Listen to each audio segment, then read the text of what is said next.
Tonight, as even more states consider new restrictions on abortions, other states are facing legal challenges to bills banning the procedure after the first few weeks of pregnancy.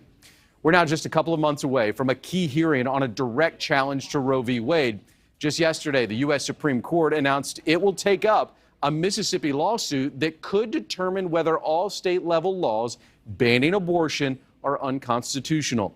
In Texas, 50 major corporations signed a letter this week opposing the state's law banning abortions after 6 weeks.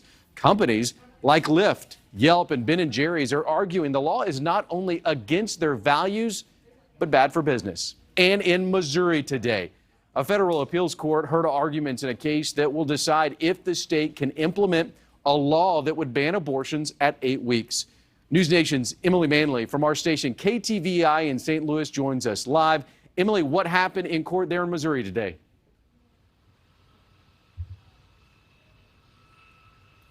Well, Aaron, I want to start off by giving some background about this legislation. It actually was passed by the General Assembly in Missouri back in 2019. And as you said, it would ban abortions after 8 weeks. But it also would prohibit mothers from having abortion if they had a prenatal Down syndrome diagnosis. Well, before that law was set to go into effect, it actually was blocked by a federal judge, and it's been an ongoing lawsuit since then. Today, a rare move, though, that all 11 federal judges in the Circuit Court of Appeals here in the 8th District that's located here in St. Louis heard the case.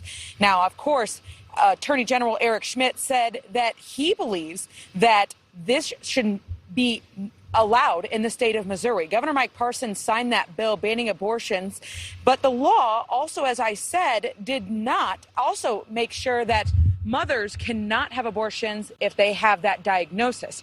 But it does exempt people that have either survivors from rape or incest. Now, that wasn't the main focus in today's hearing. Another part of the law would prevent abortions based on that Down syndrome diagnosis. And Attorney General Eric Schmidt says roughly 70% of babies in the U.S. are aborted due to Down syndrome. While Chief Medical Examiner for Planned Parenthood here in St. Louis, Dr. Colleen McNicholas says it's not a decision the state should make. Whether to have an abortion should not be up to the Attorney General or the lawyers for the state of Missouri. It is a personal and individual decision that only the pregnant person can make. I mean, this is modern day eugenics. I mean, this is discriminating to the most extreme level, the elimination of an entire class of people because of a trait.